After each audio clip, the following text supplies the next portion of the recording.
തരത്തിലുള്ള പ്രഭാഷണങ്ങളും പ്രചരണങ്ങളും അദ്ദേഹം നടത്തിയെന്ന് അദ്ദേഹം മാത്രമല്ല, അദ്ദേഹം സമ്മതിച്ചില്ലെങ്കിലും ഇലക്ഷൻ കമ്മീഷൻ പോലും ബി.ജെ.പിക്ക് താക്കീത് കൊടുക്കേണ്ട ഒരു സാഹചര്യം ഉണ്ടായത് അജിം ഷാദിനും അറിയാം. അപ്പോൾ ഞാൻ തിരിച്ചെത്താം.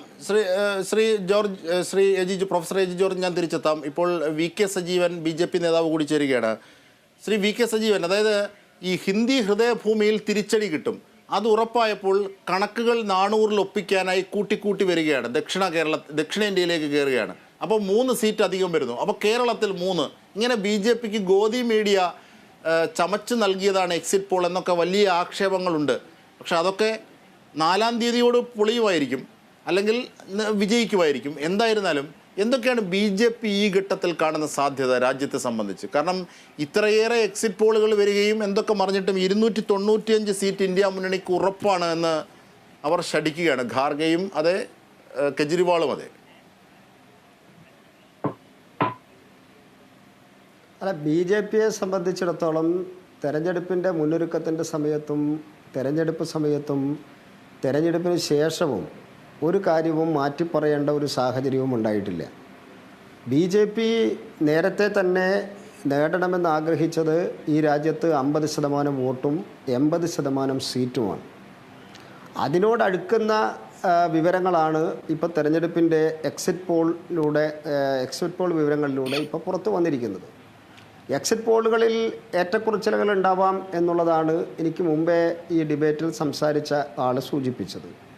ഞങ്ങളെ സംബന്ധിച്ചിടത്തോളം ഏറ്റക്കുറച്ചിലുകൾ ഉണ്ടായാലും ഇല്ലെങ്കിലും, എക്സിറ്റ് പോളിനെ വിശ്വസിച്ചാലും ഇല്ലെങ്കിലും, ഈ രാജ്യത്ത് 3-ാം ഊഴത്തിൽ അടുത്തടുത്ത 3-ാം തവണയും ചരിത്രത്തിലാദ്യമായി പ്രധാനമന്ത്രിയാകാൻ വേണ്ടി പോകുന്നത് നരേന്ദ്രമോദി തന്നെയാണ് എന്നുള്ള കാര്യത്തിൽ യാതൊരു സംശയവുമില്ല. ബി.ജെ.പിക്കും സംശയമില്ല, ഈ രാജ്യത്തെ ജനങ്ങൾക്കും അതിൽ യാതൊരു സംശയവുമില്ല.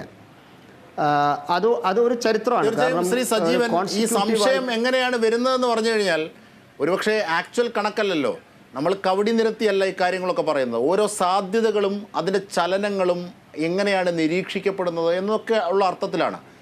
ആദ്യത്തെ ഫേസിൽ മോദിയും അല്ലെങ്കിൽ ബി.ജെ.പിയും മുമ്പോട്ട് വെച്ച ഒരു കോൺഫിഡൻസ് 2ാമത്തെ ഫേസിൽ പോവുകയാണ്. 3ാമത്തെ ഫേസ് മുതൽ കൃത്യമായി ഒരു വർഗീയതയുടെ ചേരിതിരിവ്, അല്ലെങ്കിൽ എന്താണ് ഈ മുഗളന്മാരുടെ കാലഘട്ടത്തിലുള്ള നൃത്തത്തിൻ്റെയൊക്കെ പേര് പറയുക, അങ്ങനെ മുസ്ലിം ബിംബങ്ങളെ ആക്രമിക്കുക, ഇങ്ങനെ രാജ്യത്തെ വിഭജിക്കുന്നതിലേക്ക് പോകുന്നു. ആദ്യം മോദി ഗ്യാരണ്ടി എന്ന് പറഞ്ഞ് തുടങ്ങുന്നിടത്ത് പിന്നീട് ആ കോൺഫിഡൻസ് മാറുകയും വിഭാഗീയത ശക്തമാകുന്ന തരത്തിലേക്ക് ബി.ജെ.പി നീങ്ങുകയും ചെയ്യുന്നു. പിന്നീട് അതിനുശേഷം കെജ്രിവാൾ രംഗത്തെത്തുന്നു. കെജ്രിവാൾ രംഗത്തെത്തിക്കഴിഞ്ഞ് കൃത്യമായി ചില ചോദ്യങ്ങൾ ചോദിക്കുന്നു. ആരാണ് നിങ്ങളുടെ അനന്തരാവകാശിയായി അടുത്ത് വരാൻ പോകുന്നത്? മോദിയാണോ? അങ്ങനെയാണെങ്കിൽ 75 വയസ്സെന്ന് പറയുന്നത് നിങ്ങളുടെ പാർട്ടി നിങ്ങളുടെ പാർട്ടി പരിപാടിക്ക് എതിരാകില്ലേ? അപ്പോൾ അമിത്ഷാ ആണോ അടുത്തത്? അങ്ങനെയാണെങ്കിൽ ഒരു ജൈന പ്രധാനമന്ത്രി രാജ്യത്തുണ്ടാവും. ഇങ്ങനെ ഓരോ ചോദ്യങ്ങൾക്കും നിങ്ങൾക്ക് മറുപടി പറയേണ്ട അവസ്ഥ വരുന്നു. ഇതൊക്കെ നിങ്ങളുടെ കോൺഫിഡൻസ് ലെവൽ കുറയുന്നതായിട്ടാണ് കാണിക്കപ്പെട്ടത്. അപ്പോൾ തിരിച്ചടി നിങ്ങളും പ്രതീക്ഷിച്ചു എന്ന് കാണുന്നതിൻ്റെ യുക്തി എവിടെയാണ് കിടക്കുന്നത് ശ്രീ സജീവൻ? ഒരു യുക്തിയുമില്ല. ഭാരതീയ ജനതാ പാർട്ടിയും ദേശീയ ജനാധിപത്യ സഖ്യവും വികസനത്തിൽ ഊന്നി നിന്നുകൊണ്ട് പ്രചരണവുമായിട്ട് മുന്നോട്ട് പോയപ്പോൾ വിരളി പിടിച്ചത്, വേവലാതിയിലായത് ഇന്ത്യയിലെ പ്രതിപക്ഷമാണ്. കാരണം അവർക്കൊന്നുമില്ല. ആ ഇന്ത്യ മുന്നണി മാത്രം രൂപീകരിച്ചുകൊണ്ട് കാര്യമില്ലല്ലോ. അതിലുള്ള ഓരോ ഘടകകക്ഷികളെക്കുറിച്ചും ഈ രാജ്യത്തെ ജനങ്ങൾക്ക് നന്നായിട്ടറിയാം. അവരൊക്കെ പേര് കേട്ടത് അഴിമതിയുടെ പേരിലാണ്. അവരൊക്കെ പേര് കേട്ടിരിക്കുന്നത് കുടുംബാധിപത്യത്തിൻ്റെയും കുടുംബ രാഷ്ട്രീയത്തിൻ്റെയും പേരിലാണ്. അവർ പ്രതിനിധാനം ചെയ്ത് ജാതി രാഷ്ട്രീയത്തിൻ്റെ പേരിലാണ്. അതുകൊണ്ട് വികസനം പറയുന്ന ബി.ജെ.പിയെ പിടിച്ചു നിർത്താൻ ചില തന്ത്രങ്ങൾ, ചില പൊടിക്കൈകൾ അവരാണ് പ്രയോഗിച്ചിരിക്കുന്നത്. നരേന്ദ്രമോദിയെ വ്യക്തിപരമായിട്ട് ആക്രമിച്ചു. എത്ര കാലം മുമ്പേ തുടങ്ങിയതാണ്. ഗുജറാത്ത് മുഖ്യമന്ത്രിയായ സമയം മുതൽ അദ്ദേഹത്തെ വ്യക്തിപരമായിട്ട് അറ്റാക്ക് ചെയ്യല്ലേ. ഇതിലൊന്നും ഇപ്പോൾ പിടികിട്ടാത്തപ്പോൾ അവർ എല്ലാ ഏജൻസികളുടെയും റിപ്പോർട്ടിനെ തള്ളിപ്പറഞ്ഞുകൊണ്ട് ഇനി അടുത്തത് EVM മെഷീനിലേക്കാണ് കടക്കാൻ വേണ്ടി പോകുന്നത്. ഇപ്പോൾ കഴിഞ്ഞ ദിവസം പരാതി കൊടുത്തല്ലോ.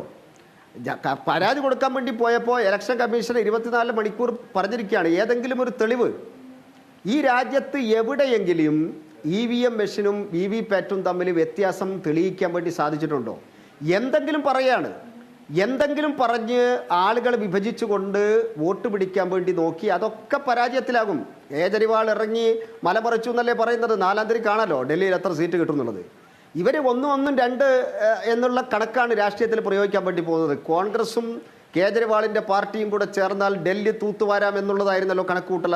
അതാണല്ലോ ഇപ്പോഴും ആവർത്തിച്ചുകൊണ്ടിരിക്കുന്നത്. അതാണ് ഞങ്ങൾ പറയുന്നത്. ഞങ്ങൾ ജനങ്ങളിലാണ് വിശ്വാസം അർപ്പിച്ചിരിക്കുന്നത്.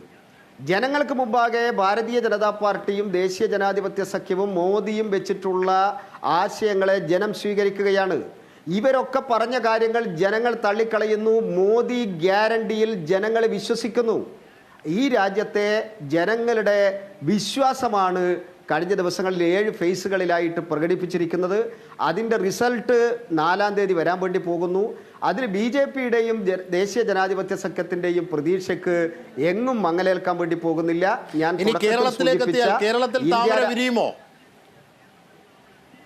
തീർച്ചയായിട്ടും കേരളത്തിലും താമര വിരിയും. കാരണം പരമ്പരാഗത രാഷ്ട്രീയത്തിനപ്പുറത്ത് പോസിറ്റീവായിട്ടുള്ള പൊളിറ്റിക്സ്, ഇവിടെ നെഗറ്റീവായിട്ടുള്ള പൊളിറ്റിക്സ് അല്ലേ ഏറ്റവും കൂടുതൽ ചർച്ച ചെയ്തത്.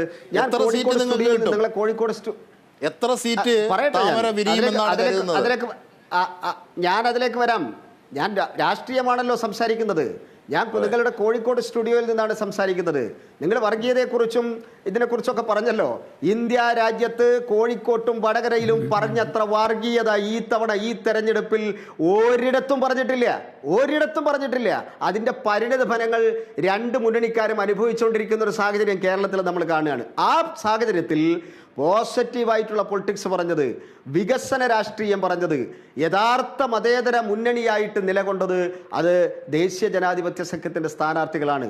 അതുകൊണ്ട് തീർച്ചയായിട്ടും കഴിഞ്ഞ 10 വർഷത്തിനിടയിൽ നരേന്ദ്രമോദി സർക്കാർ ഈ രാജ്യത്ത് നടപ്പിലാക്കിയിട്ടുള്ള ഭരണപരിഷ്കാരങ്ങളുടെ നേട്ടങ്ങൾ അനുഭവിച്ചിട്ടുള്ള ഒരു ജനത, 32 കോടി ആളുകൾക്കാണ് DBT വഴി ഡയറക്റ്റ് ബെനിഫിറ്റ് വഴി നേട്ടം കൊയ്യാൻ വേണ്ടി സാധിച്ചിട്ടുള്ളത്. 25% ആളുകളെ ദാരിദ്ര്യരേഖയ്ക്ക് മുകളിൽ എത്തിച്ചു.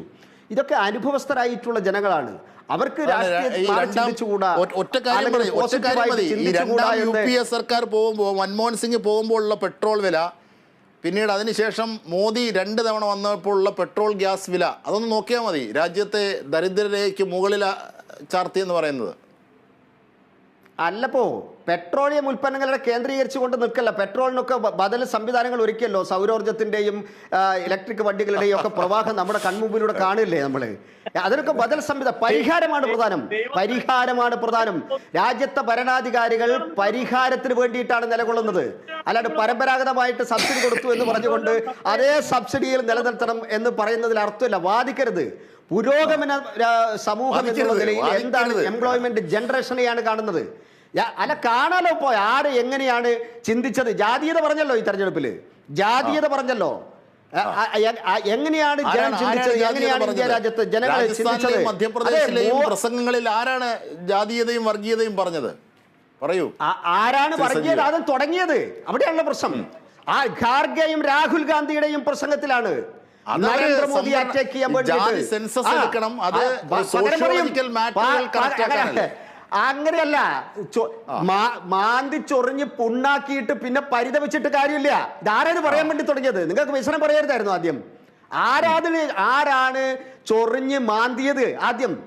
അപ്പൊ തിരിച്ചടി ആ സമയത്ത് തീർച്ചയായിട്ടും ഈ ചുണ്ടങ്ങ കൊടുത്ത് വഴുതണങ്ങ വാങ്ങി എന്നാണ് പറയുന്നത് സജീവൻ. കാരണം നിങ്ങളാണ് ചൊറിഞ്ഞു തുടങ്ങിയത്. സംവരണത്തെ സംബന്ധിച്ച്, ജാതി സെൻസസിനെ സംബന്ധിച്ചൊക്കെ ചൊറിഞ്ഞു തുടങ്ങി. പിന്നെ BJP ആണെങ്കിൽ പിന്നെ എടുത്ത് മലമറിച്ചു, ജാതിയും വർഗീയതയും പറഞ്ഞ്. അതാണ് അതിന് ന്യായീകരിക്കുകയാണ് VK സജീവൻ. അപ്പം മാന്തിയാൽ തിരിച്ചും മാന്തും എന്നാണ് പറയുന്നത്. ഇവര് ജാതീയത പറയില്ലല്ലോ, ഇവര് ജാതിയെ പറ്റി മിണ്ടില്ലല്ലോ.